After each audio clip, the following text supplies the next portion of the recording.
Hey guys, we're so happy that you're here. It's July, and I think this is number 7. Yeah, this is 7. Oh my gosh, Yeah, this is 7. This is fantastic. yeah. So we are Grace Grace after after grief, grief, our our story story for for his his glory. glory. We got it. It is because my dogs have been quiet this whole time, I didn't even hear and him. now they're fighting. They're playing. Oh, they're playing. Mhm. But Aw, we hope yeah, everyone has had a wonderful summer so far. yeah. Um, I'll give you an update. It is 101 degrees in Florida today. Wow. Yeah, super hot, super hot. They were having a heat advisory, and I think the sheriff's department put out like, "Hey, if you guys are going to do anything illegal, don't do it outside today." That's funny and very true. Seriously, any other time. So tell me a little bit about Colorado. Catch us up. So, yeah, so we moved here, what's today? Almost 2 months ago. Um, we are still getting adjusted. It has been cold. It has been hot. There's lots of fires around us, which is kind of scary. There's one big one that is about 93,000 acres. It did just rain for a good hour and a half, so I'm really hoping that helped a little bit. I know it's not going to obviously put out the fire, but hopefully it'll help a little bit. But Hope um, so. yeah, because we haven't had rain since I think this is our third time having rain since we lived here. So, but other than that, we're in southern Colorado. So we are in the valley. So we're only about 2-ish hours away from Denver. It's gotten up to about 105 here. And that's Hmm. crazy. And the humidity is only like at 20%, where at home in Oh, Florida, it's like 80 yeah. to 90. So definitely Uh-huh. different. My mom was in the Arizona Phoenix area. And so when I go visit her, I went 2 weeks ago and it got up to 110 and I had to walk 3 blocks and I was like, wow, I felt like I was in an oven. So definitely Yeah, different for out sure. west for sure. Yeah. Definitely, definitely. Yeah. Well, that's cool. Very good. Do you have summer plans? I know you cruised a little bit We earlier. did. So when was that? That was the beginning of June. We went, Josh and I went on our first cruise ever, both of us. He actually won it from work. So we were with some of his work family and that was super fun. We went to the Bahamas I think it was a 5 day. It was so fun. He's already looking at other Very cruises. good. Well, good. I felt like I was you for a little while. We actually went to Epcot a couple I weekends ago. saw. Did you have So fun? yes, we had a oh, it was. We did like the park hopper. We went Epcot and then we did Hollywood Studios Uh, and we had a great time. Mark's daughter was here from Boston, so we all oh. got together with both of his daughters and his grandson and his son-in-law, and we just had a great time. It was really good. Super hot, as you know, but we made it. Yeah, And I think I got a little tan, so I might have to even it out this weekend. We'll see. love it. Love it. Yes. Heard you got some news too. I did. I started a new job last month. I am Yay. now with Seacoast Bank. So I went back to my roots, went back to banking. I've been in banking, well, this in the past, I've had 20 years accumulated in Yeah. banking. So, and then my 7 years at the chamber. So, yeah, this opportunity came about. I'm the banking center manager for the Sun and Lakes branch. Awesome. And so far, so good. It's been a full month, still learning, lots of stuff going on. But Seacoast so far has been a great bank, and I love the people that I'm working with. So Awesome. it's an adjustment. It's, a little bit right now, it's a little bit of a slower pace. I know Mhm. it's probably going to get much busier as I learn more and start getting more work in. But for now, it's definitely slower. And of course, they're Nicole stayed for temporary. She's with the chamber, and so they're planning the Caladium Festival. Mm, And she's busy, and I keep, I'm trying to help her as much as I that's can. fun. But it's just, I know the throes of what I would be in right now, how crazy it would be, and I feel like I'm kind of cheated her. So, Well, but it's good. Seacoast is actually going to be in the festival, so I oh, will be there on Friday. oh, Yeah, awesome. yeah, it's kind of cool. Yeah. Yeah, kind of cool. So it'll be neat to see it from a different side. Oh, sure. Yeah. You'll have to report Hmm. back and let us Hmm. know. I love the Caladium Festival. It's just always so Yes, hot, but yes. otherwise it's wonderful. Oh my gosh, especially when you're working it, it's I'm really sure. hot. I'm sure. So yes, definitely. Yeah. Hmm. Definitely. So, well, good. So, I think this month we have some different plans. Obviously, it looks a little bit different. We're not in our studio. We missed our P2P friends, but definitely trying something new. And so far, so good, except for the little dog playfulness I had going on right here, but it was okay. Yeah. We made it through. And then I think you're going to take it away this month and kind of do some different things. And then I think over the course of the next few months, we'll just kind of like, kind of like tennis, we'll back and forth and see who, what we come up with. But I just think, there's been a lot of things that I have seen recently that have really resonated with me. And a lot of it is just about, you know, no matter what, we're the rest of my life I will grieve. It's just something that you do because of the love that you had. Right. I think we've talked about that before. So it just happens. And so we've learned, and what we've learned also is that, there's a whole big world out there with a lot of people who are grieving, a lot of widows and widowers. And I think you're going to reach out to a few that maybe could come on and, spend some time with us and kind of give us a different perspective. So if you want to talk about that, maybe. Yeah, sure. So, being a widow or a widower is definitely one of the most isolating things I've ever gone through my whole entire life. Not having your person there to help walk you through the pain you're feeling. So, but there's three widows that we kind of follow on social media. That one in particular we both follow, and then there's another two that I just gravitated towards. Some because their stories are different than ours. Some just because they're just very outspoken, say what I Mhm. want to say, and don't have the sometimes the guts to say. But I just think that that would be really cool to just have other people and their perspectives or situations. Everything doesn't have to be so negative, and I don't want to focus on the negative, but I always, for me, my personal um I guess my conviction with this is I want to make sure people feel seen. Um, Mhm. it's just I am an empath, so I just want to make sure that if we can help, I want to help, and I think it would be just great to have other people with um, Mhm. the same situation, but how they handled it or what happened.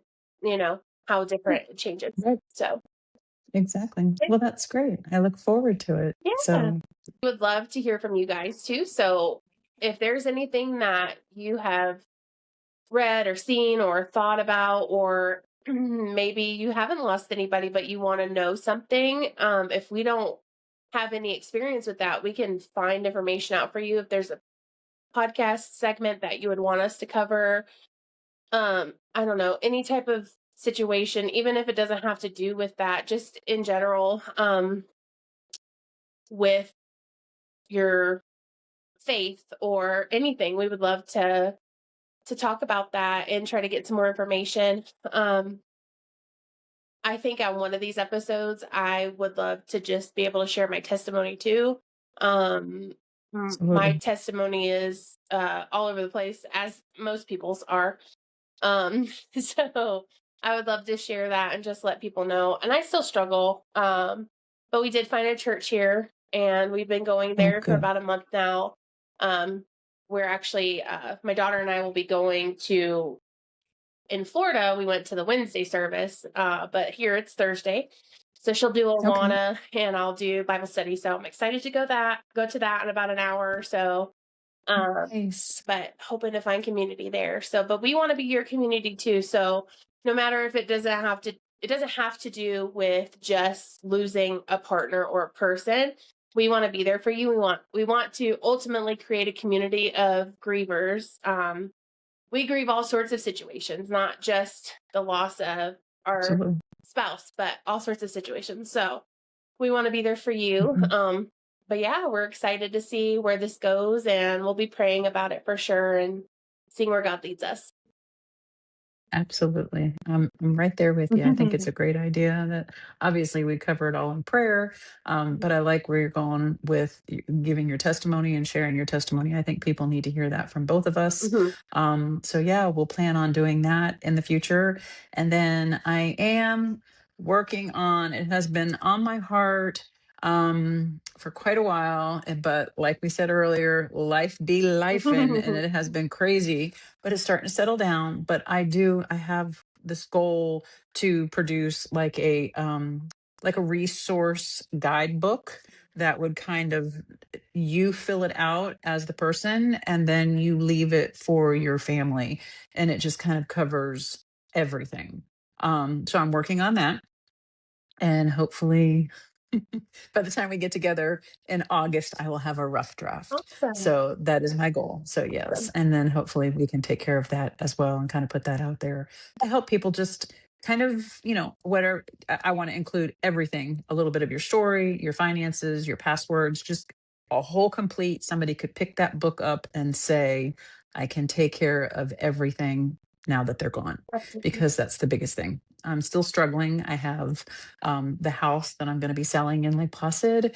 And there is still a truck, a piece of equipment that is sitting on the property that I have tried to get rid of.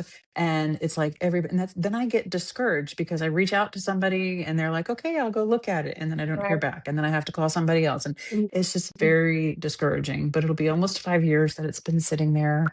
And I'm going to have to do something. I even tried to scrap it, and the scrapyard won't take it. Oh So my. I Wow. don't, yeah, like it's just very frustrating. And when I Mhm. get frustrated like that over those things in particular, then I just throw up my hands and I need to walk away from it for a little while, Yeah. because if not, it becomes one of those things. Yeah. And so, yes, but we did. I was actually, thankfully, I had a month off between jobs, and we spent a lot of time down at the house and cleaning it up and getting ready, and getting ready to put it on the market. So I still have a few more things a lot more. It's truthfully a lot more. That house is filled with a lot of personal effects and belongings that I still need to go through, which can be very Yeah. overwhelming in itself. But we're working on that.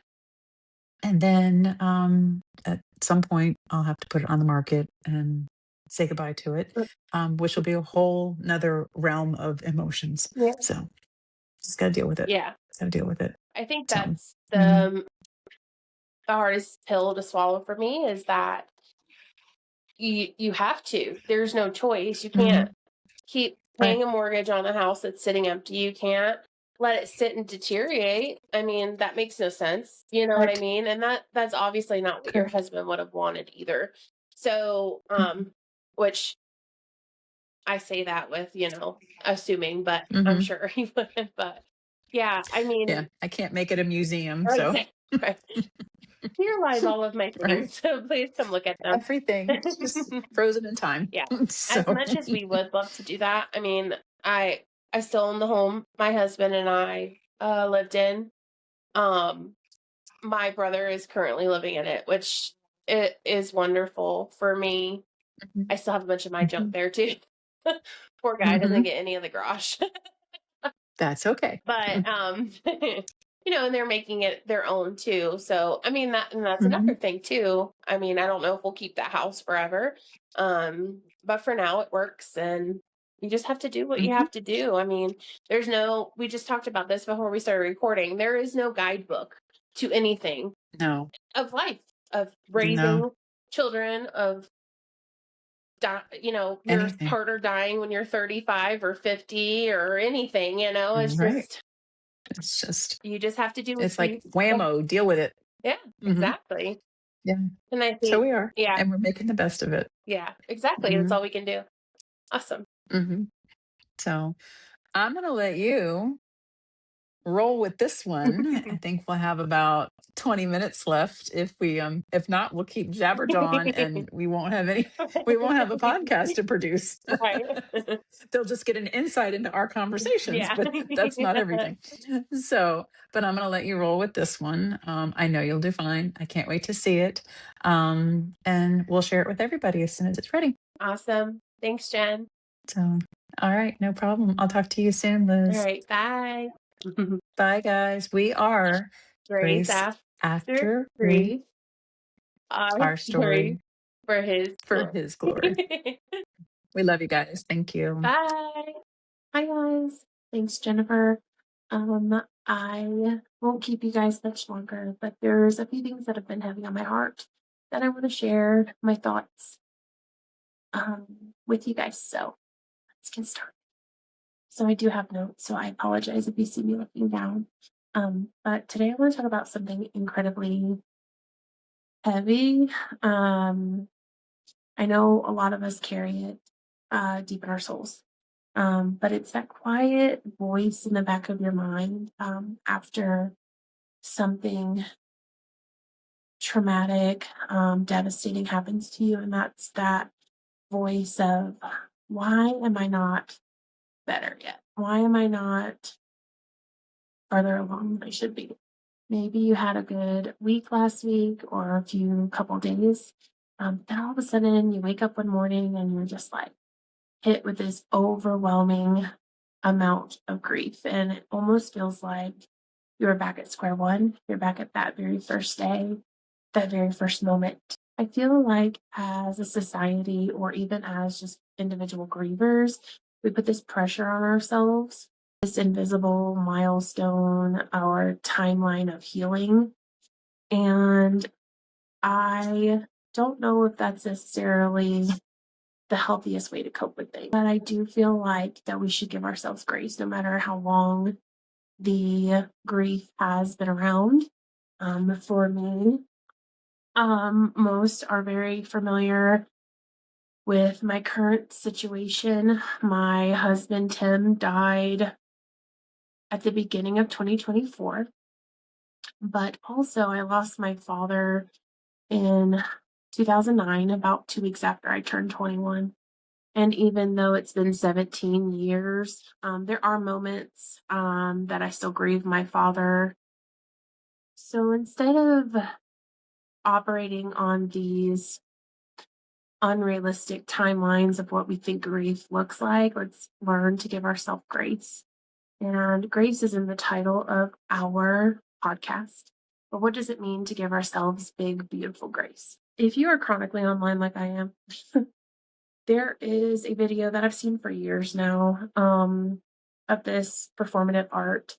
This man is walking up a staircase, and below him is a trampoline. And there's music playing, and a lot of times this certain video is depicted with grief. So take that. But I don't know if that's exactly what he was aiming for when he did this performative art, but it definitely fits.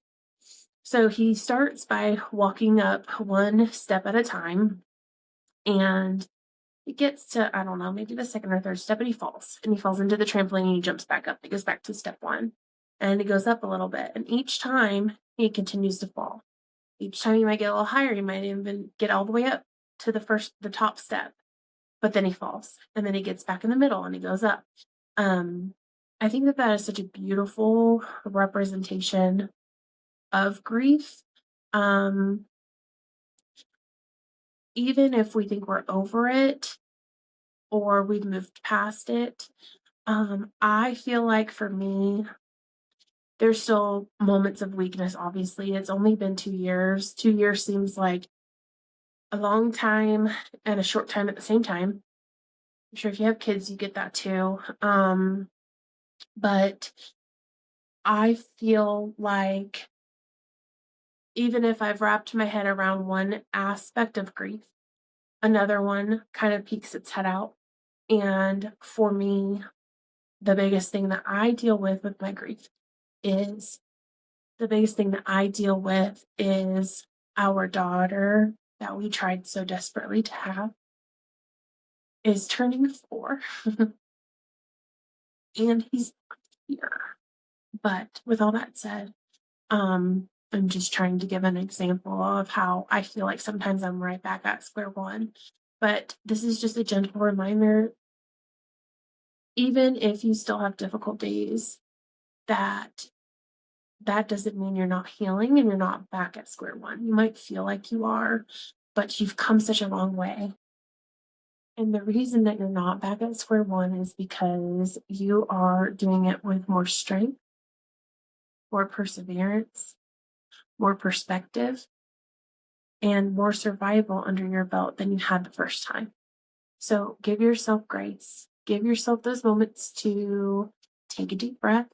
I know we've talked about in previous podcasts about self-care, taking care of yourself, however that looks for you.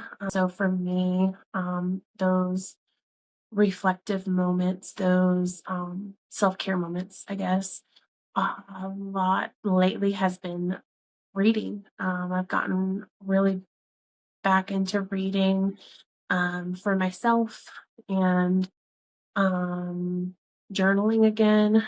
I haven't done that in a while, so I try to write in it maybe once a week. It's still very difficult for me. I'm not one, I never really kept a diary as a kid. Which is so funny that I have a podcast and I like talk on TikTok. It's just weird to me, but yeah. So I mean, it's just it's definitely important that we remember to pause in those moments. If there's days where it's difficult to even get out of bed, and most of us don't have the choice but to get out of bed, even if we don't want to. Um, just be gracious with yourself and give yourself grace because you did do it. You did get out of bed. And even if that looks like takeout or the dirty dishes stay in the sink for one more day, that's okay. Just a huge reminder to give yourself grace. So if today or whenever you're listening to this is a heavy grief day for you or just a heavy day in general, this is your reminder, your permission slip, if you will, to take a moment, reflect, remind yourself that you've come so very far, and also a reminder to treat yourself with tenderness and mercy, just as you would treat someone else going through what you're going through.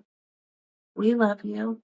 If you need anything, we are here. Please reach out to us on our Facebook page, Grace After Grief, Our Story for His Glory podcast. You can also email us at graceaftergriefpodcast@gmail.com and like, share, and subscribe to our videos. We are working hard to get this up and moving and getting our information out there to the world. We want people to know that they're not alone. We'd love to build a community with you. Until next time, bye guys.